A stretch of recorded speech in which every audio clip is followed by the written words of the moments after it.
ஆகாஷ்வாணி சென்னை வானொலி நிலையம். சம்ஸ்கிருத நிகழ்ச்சி.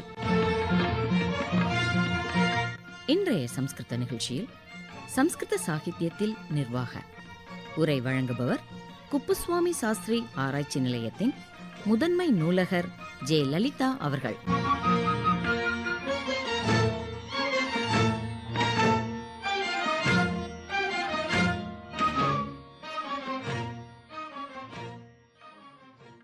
நமது இலக்கியங்கள் பெரும்பாலும் நீதி நூல்களாகவே உள்ளன. தமிழ் இலக்கியங்கள் சம்ஸ்கிருத இலக்கியங்கள் இரண்டிற்கும் இந்த உண்மை பொருந்தும். தமிழில் ஐம்பெரும் காப்பியங்கள் திருக்குறள், நாலடியார், நீதிநெறி விளக்கம் முதலியவை நன்னூல்களாகும். சம்ஸ்கிருதத்தில் வேதம், ராமாயணம், மகாபாரதம், பகவத்கீதை, அர்த்த சாஸ்திரம் போன்ற நூல்களில் காணலாம். வரலாற்று காலத்தில் தோன்றிய சமய நூலான சாணக்கியரின் அர்த்த சாஸ்திரம், பத்ருஹரியின் நீதி சதகம், விதுரு நீதி போன்ற நூல்கள் சிறப்பாக கருதப்படுகின்றன. 16ஆம் 17ஆம் நூற்றாண்டில் இருந்த நிர்வாக தத்துவங்களே இன்றும் நம் வழக்கில் உள்ளன.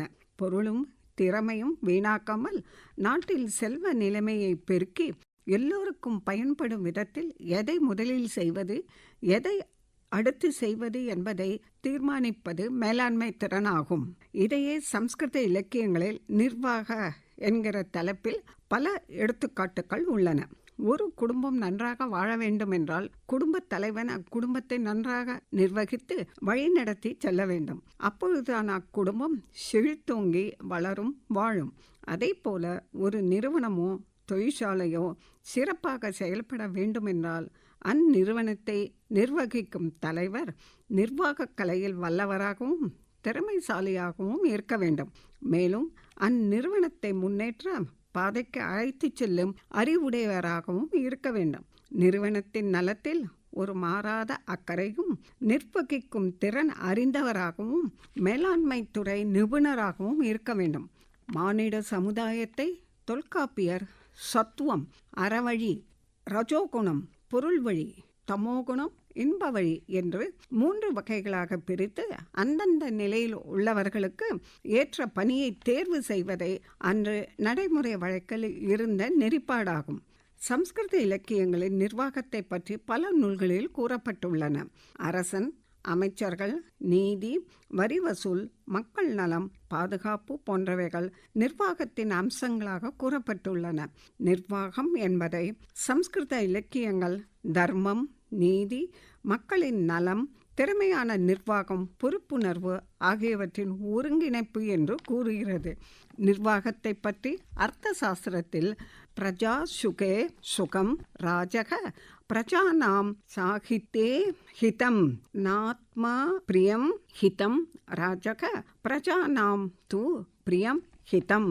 அரசனானவன் மக்களின் நலனில் அக்கறை கொண்டு மக்களின் நன்மையே அரசனின் நன்மையாகும். சம்ஸ்கிருத நிர்வாகத்தை பற்றி சம்ஸ்கிருத ஆதாரங்களில் கொள்கைகள் உள்ளன. தொழில்நுட்பத்தை சார்ந்த நூலான அர்த்த சாஸ்திரம், தத்துவ நூலான பகவத்கீதை, இலக்கிய நூலான சாகுந்தலம் போன்ற நூல்கள் நிர்வாகத்தினருக்கும் தொழில் அதிபர்களுக்கும் உதவியாக உள்ளன. தர்ம, அர்த்த, காம, மோட்ச தத்துவங்கள் இன்றைய காலத்திற்கும் தொடர்பு உடையவைகளாக உள்ளன. காளிதாசன் மாளவிக்னாக்னி மித்திரத்தில் புத்திசாலியானவன் செய்யும் காரியத்தை ஒரு தடவை அல்லது பல முறை நன்கு பரிசோதித்த பின்னரே அணுகுவான். சந்தக பரீட்சியான்ய தரப ஜந்தே முதாக பர பிரத்யயன்யேன புத்திஹி நிர்ணய கிரகணம், அதாவது முடிவெடுக்கும் திறன். சம்ஸ்கிருத நூலான சுபாஷிதம் நீதி, மதிப்பு, உலக பார்வை ஆகியவற்றை பற்றி கூறுகிறது. வருமுன் காப்போம் என்பதை நினைவில் வைத்து கொள்ள வேண்டும். வீடு நெருப்பு பற்றி எரியும் போது கிணறு தோண்டுவது புத்திசாலித்தனம் ஆகாது என்று சாரங்கதான பத்ததி என்ற சம்ஸ்கிருத நீதி நூல் விளக்குகிறது. சிந்தனீய ஹி விபாதா மாதா வேவ பிரதிக்ரிய நஹி கூப்பகணானாம் யுக்தம் பிரதீப்தே வக்னீன கிருஹ்யே என்று கூறுகிறது. திட்டமிடுதல் அர்த்த சாஸ்திரத்தில் நியோஜனம் என்று திட்டமிடுதலை பற்றி கூறுகிறது. பூர்வக நிச்சயந்த பశ్చాத் காரிய மாற ஏத். எந்த செயலையும் தொடங்கும் முன் அதன் நோக்கம், வழிமுறை, விளைவு ஆகியவற்றை திட்டமிட்டு பின் செயல்பட வேண்டும். கௌட்டில்யரின் நீதி நூலான அர்த்த சாஸ்திரத்தில் குறிப்பாக 8வது அத்தியாயத்தில் நாட்டின் பேரழிவிற்கான காரணங்களை கூறியுள்ளார். நிர்வாக அதிகாரி பேரழிவில் போது உடனடி முடிவுகளை எடுக்க வேண்டும். அர்த்த சாஸ்திரம் அவ்வாறான 5 வழிமுறைகளை கூறியுள்ளது. அவை மந்த்ரோ மந்திர பல பிராதிப்கி கர்மானு ஸ்தானம் ஆயவ்ய கர்ம தண்ட பிரண்யம் அமிர்தரத் விப்ரதி சேதோ ராஜ்ய ரக்ஷணம் வியாசன பிரதிகாரக என்று கூறுகிறது. கௌட்டில்யர் அர்த்த சாஸ்திரத்தில் மேலும் சுகஸ்ய மூலம் தர்மக, தர்மஸ்ய மூலம் அர்த்தக, அர்த்தஸ்ய மூலம் ராஜ்யம், ராஜ்யஸ்ய மூலம் இந்திரியம், இந்திரிய ஜயஸ்ய மூலம் வினயக, வினயஸ்ய மூலம் வித்தோபசோவக, வித்தோபசோவாய மூலம் விஞ்ஞானம், விஞ்ஞானேய வினய விந்தேத் என்று கூறுகிறார். முடிவெடுக்கும் திறன், நிர்ணய கிரகணம், பிரச்சனையை முழுமையாக ஆராய்ந்து தர்மத்தின் அடிப்படையில் ஆலோசனையை பெற்று முடிவெடுக்க வேண்டும். போர்க்களத்தில் அர்ஜுன் குழப்ப நிலையில் இருந்தபோது பகவான் கிருஷ்ணன் தர்மம், கடமை, சூழ்நிலை ஆகியவற்றை விளக்கி முடிவெடுக்க வழி கூறினார். பகவத்கீதை ஆன்மீக நூலாக மட்டுமில்லாமல் மனித வாழ்க்கை நிர்வாகத்தின் சிறந்த வழிகாட்டி நூலாகவும் உள்ளது. நிர்வாக கொள்கைகளான கடமை, தலைமை பொறுப்பு, திறமையான செயல்பாடு, சுய ஒழுக்கம், சரியாக முடிவெடுத்தல் போன்ற நிர்வாக கொள்கைகளை எடுத்து கூறுகிறது. இக்கொள்கைகள் இன்றைய அரசு நிர்வாகம், நிறுவன மேலாண்மை, கல்வி நிர்வாகம் போன்ற துறைகளுக்கு பொருந்தக்கூடியவைகளாக உள்ளது. பஞ்சதந்திரம், தலைமைத்துவத்தை பற்றி நேத்ரத்துவம் என்று நகி புத்தி சமோ பந்துகு, ஒரு தலைவன் தொலைநோக்கு பார்வையுடனும் அறிவுடனும் செயல்பட வேண்டும். தலா காரியம், அதாவது கலந்து ஆலோசிக்கிறது. தலைவனானவன் அனுபவமிக்கோரின் கருத்தையும் கலந்து ஆலோசித்து கூட்டாக முடிவெடுக்க வேண்டும். மனிதவளம் ஒருவரால் மட்டும் ஒரு பெரிய செயலை செய்ய முடியாது. சக பணியாளர்களை ஒருங்கிணைத்து குழுவாக பொறுப்புகளை பகிர்ந்தளித்து வேலையை முடிக்க வேண்டும். மித்ரலாபம் மற்றும் காக்கோலுக்கியம் என்று ஆபத்துக்களை முன்கூட்டியே உணர்ந்து செயல்பட வேண்டும். விரைவாக அதற்கான மாற்று திட்டத்தையும் எடுக்க வேண்டும். சஞ்சாரக, தகவல் தொடர்பு, வதந்திகளை தவிர்த்து தெளிவான தகவல் பரிமாற்றத்துலம் நம்பகமான தகவலின் அடிப்படையில் முடிவுகளை எடுக்க வேண்டும். பஞ்சதந்திரம் என்றும் நீதி நூல் நீதிக்கதை மட்டுமில்லாமல் தலைமைத்துவம், மனிதவள மேலாண்மை, நெருக்கடி மேலாண்மை போன்ற நவீன கோட்பாடுகளை எளிய கதைகள் மூலம் கூறும் ஒரு சிறந்த இலக்கியமாகும். மகாபாரதம் தர்மத்தின் அடிப்படை. தர்மோ ரக்ஷிதி ரக்ஷிதக, தர்மத்தை பின்பற்றுவன் தர்மத்தால் காப்பாற்றப்படுவான். ஒழுக்கமும் நீதியும் நிர்வாகத்தின் முக்கியமானதாகும். நேர்மையான நிர்வாகம் நிலையான வெற்றியை தரும். தலைமை பண்பு யதா ராஜா ததா பிரஜாகா, நாட்டின் ராஜா எப்படி உள்ளானோ நாட்டு மக்களும் அவ்வாறே இருப்பார்கள். நிர்வாகத்தில் தலைவன் முன்மாதிரியாக இருந்து அவன் குணநலங்களை அந்நிறுவனத்தின் பண்பாட்டை உருவாக்கும். சரியான ஆலோசனை. துரியோதனனுக்கு பெரியவர்களான விதுரர், பீஷ்மர், கிருஷ்ணன் போன்றோர் பல முறை நல்ல ஆலோசனை வழங்கி அதை ஏற்காமல் கௌரவர்கள் அழிவை சந்தித்தனர். நிர்வாகத்தில் அறிவுடையோரின் அனுபவமிக்கவர்களின் ஆலோசனையை கேட்டு நிர்வாகத்தை நடத்த வேண்டும். சூழ்நிலைக்கேற்ற திட்டங்களை மாற்றி பிரச்சனைகளுக்கு உடனடியாக முடிவெடுக்க வேண்டும். தல காரியம், குழு மேலாண்மை, ஒற்றுமையுடனும் நம்பிக்கையுடனும் பொறுப்புகளை பகிர்ந்து கொண்டால் வெற்றி அடைய முடியும். பாண்டவர்கள் தங்களுடைய பொறுப்புகளை பகிர்ந்து கொண்டு செயல்பட்டனர். விதுர நீதி மகாபாரதத்தில் உத்தியோக பருவத்தில் விதுர நீதியில் அரசன், அமைச்சர், நிர்வாகிகளுக்கான அறநெறிகளையும் தலைமை பண்புகளையும் கூறுகிறது. மேலும் விதுரர் திருதராஷ்டிரனுக்கு கூறிய அறிவுரைகள் நல்லாட்சி, நிர்வாகத்திறன், தலைமைத்துவம், முடிவெடுத்தல், ரகசியம் காப்பது ஆகியவற்றை குறித்து கூறுகிறது. இவ்வுரைகள் இன்றைய காலத்திற்கும் பொருந்தக்கூடியதாக இருக்கிறது. தன்னடக்கம். ஆத்மான் மேவ பிரதமம் வினயேன உபபாதையேன.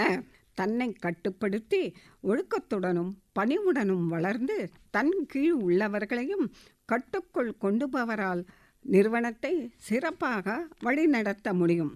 ஏகோன குறியாத் காரியனி. சரியான ஆலோசனை. முக்கிய முடிவுகளை தனியாக எடுக்காமல் அனுபவமிக்கவருடன் அறிவு உடையவர்களிடையும் கலந்து ஆலோசித்து முடிவெடுக்க வேண்டும். கால மேலாண்மை. ஒரு நிர்வாகத்தின் வெற்றிக்கு சரியான நேரத்தில் செயல்பட வேண்டும். அவ்வாறு செயல்படாவிட்டால் நிர்வாகம் தோல்வியை சந்திக்க கூடும். நேத்திரத்துவம். தலைமைத்தன்மை. தலைவன் நீதியுடனும் கருணையுடனும் மக்களின் நலனையும் கருதி நடக்க வேண்டும். மற்றவர்களின் நம்பிக்கையை பெற்று நிறுவனத்தை முன்னேற்றுவாராக இருக்க வேண்டும். தன்னிடம் பக்தியும் தன் நலனிலும் அக்கறையுள்ள கோபம் கொள்ளாத எஜமானரை பணியாளர் அவரை எப்போதும் கைவிட மாட்டார்கள். அரசன் பணியாளர்களை உத்தமன், மத்தியமன், கடையவன் என நிர்ணயித்து உத்தமனுக்கு உத்தம பணியையும், மத்தியமனுக்கு மத்திய பணியையும், கடையவனுக்கு கீழ்த்தர பணியும் கணக்கிட்டு அவரவரின் தரப்படி வேலையில் அமர்த்த வேண்டும். தனது கீழ் பணிபுரிபவர்களின் வலிமை, திறன், நிர்வாகத்தின் நிதி, நிறைவு, குறைவுகளை அறிந்து நிர்வாகத்தை நடத்தினால் அந்நிர்வாகம் அந்த தலைமை அதிகாரியின் கீழ் வசப்படும். ராமாயணம். இதிகாசங்களில் மேலாண்மை, நிர்வாகம், தலைமை பண்பு, அறநெறி ஆகியவற்றை பற்றி கூறும் சிறந்த நூல்களில் வால்மீகி ராமாயணம் முக்கியமானது. இதில் ராமரின் ஆட்சி, முடிவெடுக்கும் திறன், மக்களின் நலம், நெருக்கடி மேலாண்மை பற்றிய விவரங்கள் உள்ளன. காட்டில் உள்ள ராமனை சந்திக்க பரதன் வரும்போது அவனிடம் கச்சித் சர்க என்னும்படி நாட்டின் நிர்வாகம், அமைச்சர்கள், மக்கள், பயிர் தொழில் செய்யும் விவசாயிகளின் நலன் ஆகிய விவரங்களை கேட்டறிந்து நாட்டின் மக்களையும் விவசாயிகளையும் நன்கு கவனித்துக் கொள்ளும்படி கூறினார். அதாவது மக்களின் நலனை முக்கியத்துவம் கொடுத்து விவரிக்க செய்தார். தலைமை மேலாண்மை. நேத்திரத்துவம். ஸ்ரீராமர் ஒரு சிறந்த தலைவரின் அனைத்து குணங்களையும் கொண்டு மக்கள் நலனை முதலாவதாக கருதி ஆண்டு வந்தான். அதேபோல் நிறுவனத்தின் தலைவர் நேர்மை, அறநெறி கொண்டு ஆள வேண்டும். தொழில் வெற்றி பெற அந்நிறுவனத்தின் தலைவர் நிர்ணயித்த இலக்கை அடைய தான் எடுக்கும் எல்லா நடவடிக்கைகளில் தனக்கு கீழ் உள்ளவர்களை வழிநடத்தி செல்ல வேண்டும். அவன் வழி நடப்பவர்களின் முயற்சியை ஒரு ஆக்கப்பூர்வமான செயலுக்கு வழிநடத்தி செல்ல வேண்டும்.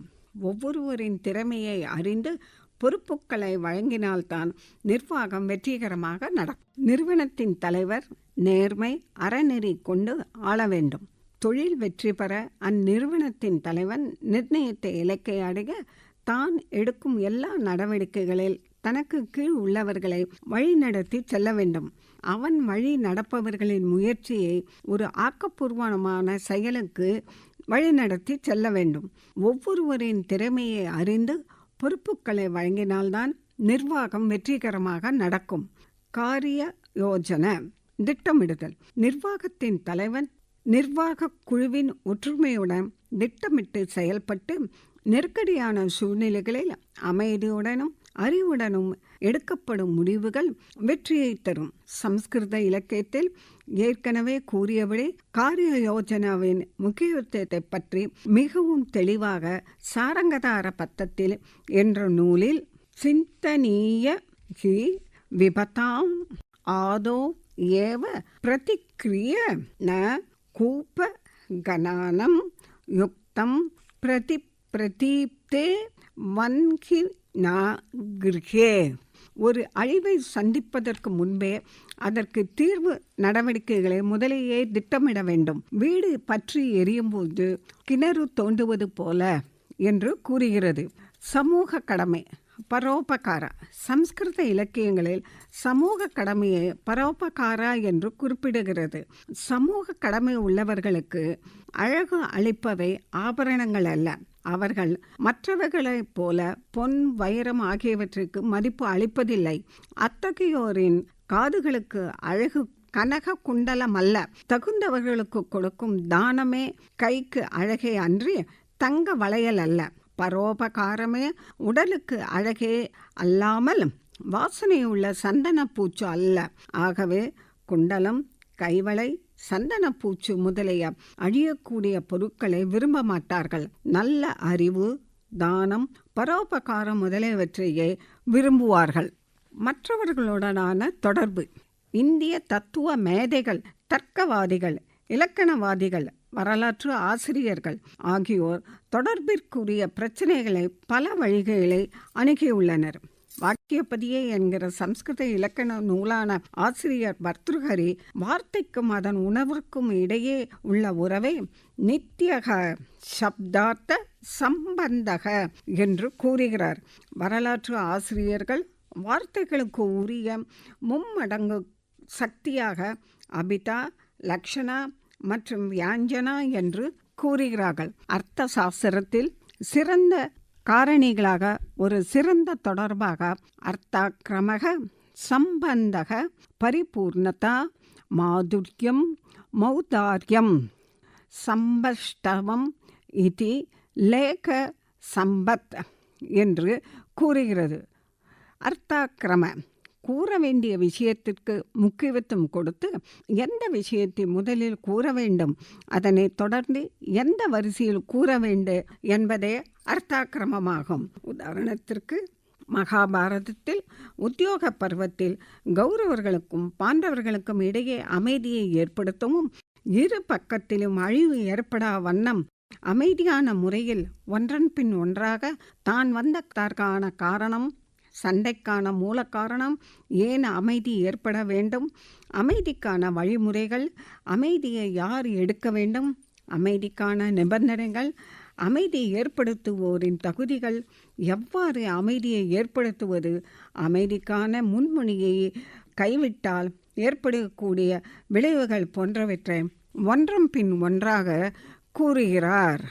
சம்பந்தா ஒரு கருத்தின் பல்வேறு பகுதிகளுக்கு இடையே உள்ள தொடர்பாக இருக்க வேண்டும். சொல்லும் விஷயம் மிக தெளிவாக எந்த ஒரு சந்தேகத்திற்கும் முரண்படாமல் இருக்க வேண்டும். பரிபூர்ணத ஒரு கூற்றானது காரணத்துடனும் சுய விளக்கத்துடனும் இருப்பது நல்லது. மாதுர்யா என்பது மகிழ்விக்கும்படியான வார்த்தைகளை கூறுவதாகும். ஔதார்ய மேன்மையான உயர்வான உத்திகளை சமூகம் ஏற்றுக்கொள்ளக்கூடிய வகைகள் கூறுவதாகும். ஸ்பஷ்டத்வ என்பது ஒரு தெளிவான வெளிப்பாடாகும். அரிதாகிவிட்ட வார்த்தைகளை தடுத்து ஆணவமாக கூறாமல் இருப்பதாகும். தயேஜ் குலார்த்தே புருஷம் கிராமஸ்ய யார்த்தே குலம் தயஜெத் கிராம ஜன பதஸ்யார்த்தே ஆத்மார்த்தே பிருத்விம் தியாஜேத். குடும்பத்திற்காக ஒருவரை கைவிடப்படலாம், கிராமத்திற்காக ஒரு குடும்பத்தையும், நாட்டிற்காக ஒரு கிராமத்தையும், ஒருவரின் ஆன்மையிற்காக முழு பூமியும் கைவிடலாம். அர்த்த சாஸ்திரத்தில் சக்தியை 3 பகுதிகளாக கூறப்பட்டுள்ளது. 1 மந்திர சக்தி, 2 பிரபு சக்தி, 3வது உற்சாக சக்தி. மந்திர சக்தி என்பது நாட்டின் மந்திரிகள் சக்திவாய்ந்தவர்களாக இருந்தாலும் அரசனின் முடிவே எல்லா விஷயங்களிலும் மற்ற மந்திரிகளிடம் கலந்து முடிவெடுப்பார். பிரபு சக்தி வலிமை. பிரபு சக்தி என்பது 2 வழிகளில் வெளிப்படும். 1 தன்னுடைய மேலாண்மை சக்தி, 2 எதிர்ப்புறத்தில் உள்ளவர்களுடைய குறைந்த ஆற்றல் என்று கூறப்படுகிறது. உற்சாக சக்தி ஆபத்தான காலங்களில் சவால்களை எதிர்கொள்ளும் மன வலிமையாகும். சக்தியானது தலைவனின் தகுதியோடு கூடியது. சக்தி இல்லாமல் ஒரு தலைவன் இருக்க முடியாது. லீடர்ஷிப் தலைமை. நாயகத்துவம் தலைமை பண்புள்ள ஒரு மனிதன் தன்னுடைய தொழிலில் வெற்றி பெற நிர்ணயித்த இலக்கை அடைய எடுக்கும் எல்லா நடவடிக்கைகளும் தனக்கு கீழ் உள்ளவர்களை வழிநடத்தி செலுத்துதலாகும். இத்தகைய பொருத்தமான தலைவராக முதல் மனிதராக ஸ்ரீராமர் நம் நினைவில் வருகிறார். வால்மீகி ராமாயணத்தின் முதல் பகுதியில் அவருடைய தனிப்பட்ட இயல்பை கூறுகிறது. தலைவனானவன் அவன் வழி நடக்கக்கூடியவர்களின் முயற்சியை ஒரு ஆக்கப்பூர்வமான செயலுக்கு வழிநடத்தி செல்ல வேண்டும். தென்னை மரம் அதன் முழு வளர்ச்சியை அடைய 25 ஆண்டுகள் ஆகின்றன. ஆனால் 1 மணி நேரத்தில் அதை வெட்டிவிட முடியும். தலைவனானவன் நிறுவனத்தின் வளர்ச்சிக்காக தன்னுடைய சக ஊழியர்களை ஊக்குவித்து வளர்க்க வேண்டும். டீம் பில்டிங் தல காரியம். 2 அல்லது 2ற்கு மேற்பட்ட மக்கள் ஒரு பொது காரணத்திற்காக ஒவ்வொருவரும் கலந்து ஆலோசித்து செயல்படுவதே ஆகும். ரிக்வேதத்தில் சங்கத் சத்வம், சம்வதத்வம், சம்வோ மனாஸ்மி ஜானாத்மம். ஒரு மனதோடு ஒரே குரலில் மனதில் ஒன்று சேர்ந்து வேலையை செய்ய வேண்டும் என்று கூறுகிறது. பஞ்சதந்திர இதோபதேச நூல்கள் தந்திர கதைகள், பஞ்சதந்திர கதைகள் மூலம் டீம் பில்டிங் முக்கியத்துவத்தை கூறுகிறது. ஒரு திறமையற்றவன் ஒரு திறமையான குழுவின் மூலம் வெற்றி பெறுகிறான். திட்டமிடுதல் நியோஜனம். திட்டமிடுதல் என்பது ஒரு நீண்ட காலமாக தொடர்ந்து வருகிற கருத்தாகும். கடவுள்தான் எல்லா படைப்புகளுக்கான முதல் படைப்பாளி ஆவார். சில திட்டங்கள் இரகசியமாக வைக்கப்பட வேண்டும். மற்றவர்களுக்கு தெரிய வந்தால் அவர்களால் ஆபத்தும் அத்திட்டத்தை அழிக்கவும் செய்வர். சங்கதானாத்மக வியாவாகாரக. ஒரு நிறுவனமானது வெவ்வேறு பதவிகளில் உள்ள நிர்வாகிகளை கொண்டு உருவாக்கப்பட்டதாகும். நிறுவனத்தின் தலைமை அதிகாரி, மேலாளர், கண்காணிப்பாளர், வேலையாட்கள் ஆகிய அனைவரும் நிறுவனத்தின் வளர்ச்சிக்கு முக்கியமானவர்கள். ஒரு நிறுவனம் வெற்றிகரமாக செயல்படுவதா நிறுவனத்தின் ஒவ்வொரு மேலாளரும் அவருக்கு கீழ் வேலை செய்யும் வேலையாட்களின் ஆளுமை, தன்னம்பிக்கை, நடத்தை, கற்றுக்கொள்ளும் திறமை ஆகியவற்றை புரிந்து கொள்ள வேண்டும். ஒரு மேலாளர் தன்னுடைய அனுபவத்தின் மூலம் தன் கீழ் பணிபுரிகளின் ஒவ்வொருவரின் பார்வையும் கற்றுக்கொண்டு அவர்களை ஒரு நல்ல தகுதி வாய்ந்தவர்களாக மாற்ற முடியும். பகவத்கீதைகள் தகுதிகள் பற்றி பல வச்சனங்கள் உள்ளன. அவற்றை 2 இங்கு கூறுகிறேன். அபயம் சத்வ சம்சுதிகி ஞானக யோக வியவஸ்திகி தானம் தமஸ்ச யஜ்னாஸ் ச ஸ்வாத்யாயஸ் தப ஆர்ஜவம். பயமில்லாமல் உண்மையான உள்ளமும் நிலைத்தன்மை, அதாவது உறுதியான ஈகையும் பிறர்க்கு உதவும் தன்மை, புலன் கட்டுப்பாடும் தியாக குணமும் சூழ்நிலைக்கு ஏற்ப நேர்மையான தகுதிகளாக கூறுகிறது.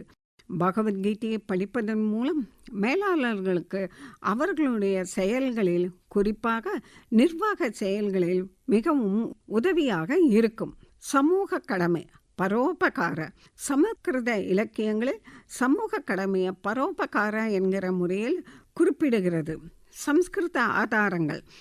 பரோபகார என்பது ஒவ்வொருவர் அல்லது குழுக்களின் கடமையின் பொறுப்பாகும். சுபாஷிதம் புண்ணிய மற்றும் பாப என்று 2 விதிமுறைகளை பற்றி கூறுகிறது. ஸ்லோகார்த்தேன பிரவக்ஷயாமி யத் துக்கம் கிரந்த கோட்டிஷு பரோபகாரக புண்ணியாய பாபாய பரபீதானம். மற்றவர்களுக்கு செய்யும் உதவி நன்மையும் கெடுதல் பாபத்தையும் ஏற்படுத்தும். பழைய இலக்கியங்கள், சம்ஸ்கிருத நூல்கள் ஒவ்வொரு முயற்சியிலும் தர்மத்தை பற்றி கூறுகிறது.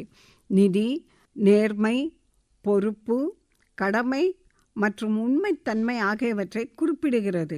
நிர்வாகமும் அத்தகைய தர்மத்தை கடைபிடிக்க வேண்டும். அதாவது நிர்வாக உரிமையாளர்களின் பொறுப்பு, தொழிலாளர்களின் பங்கு, பங்குதாரர்களில் விநியோகஸ்தர்கள், வாடிக்கையாளர்கள் மற்றும் வியாபார நெறிமுறைகளையும் அனைத்தையும் தர்மத்தின் அடிப்படையில் கடைபிடித்து வழி நடத்தினால்தான் சமூகம் உயர்ந்து உலகம் முழுவதும் வளமாக இருக்கும். சம்ஸ்கிருத இலக்கியங்களில் மனிதனின் வாழ்க்கையில் 4 வித கடமைகளை கூறுகிறது. நித்திய கர்ம, காமிய கர்ம, நாமித்திக கர்ம, பிரதி சித்த கர்ம என்று கூறுகிறது. சம்ஸ்கிருத இலக்கியங்கள் மேலாண்மையை தர்மம், க்ஷேமம், அனைவரின் நலம் போன்றவற்றை அடிப்படையாக கொண்டு வெறும் லாபம் மட்டுமில்லாமல் நடப்பதே ஆகும் என்று கூறுகிறது. பழைய இலக்கியங்கள் நிர்வாக அதிகாரிகளை மேலும் திறமையானவர்களாகவும் தொழிலாளர்களின் திறமையையும் உயர்த்தும். இத்தகைய நேர்மை விளைவுகளை எல்லா துறைகளில் உள்ள மக்களிடையே கொண்டு வரும். இத்தகைய நம்பிக்கையான எண்ணம் நாளை வளமான உலகை காண முடியும். சர்வே ஜனாகா சுகினோ பவந்து.